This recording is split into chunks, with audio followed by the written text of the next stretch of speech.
La forêt de Parakou présente une biodiversité tellement riche qu'elle devient un lieu d'attraction.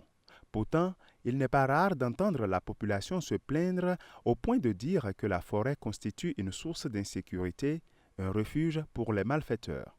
Mais les responsables de l'inspection forestière ne l'entendent pas de cette oreille. C'est les hommes qui créent l'insécurité. La forêt existe, les gens viennent se cacher dedans. Hein? Donc c'est dans ce cadre-là que les gens pensent que c'est une source d'insécurité. Et puisque c'est nos populations qui sont menacées par l'insécurité autour de la forêt, ces populations devraient quand même aider aussi à démasquer ceux-là qui constituent la source d'insécurité de cette forêt. Sinon, si ce n'est pas les hommes, rien ne fait jamais peur à qui que ce soit. Si on est bien organisé, on va faire disparaître ça. Il suffit juste que nous on ait l'information que hier on a vu telle personne rentrer dans la forêt. Et il semble qu'il dort là. Ou bien on a vu des gens qui sont en train de poursuivre une moto autour de la forêt. On appelle rapidement et puis on peut régler ces problèmes-là.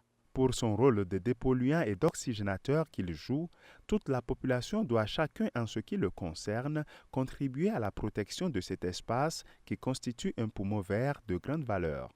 Face à la situation actuelle qui n'est pas reluisante, les autorités forestières ne sont pas restées les bras croisés. Il y a un plan d'aménagement qui est en cours d'élaboration et qui devra être validé, je crois, au niveau central de l'État pour permettre quand même la mise en œuvre des actions qui sont prévues dans ce plan-là.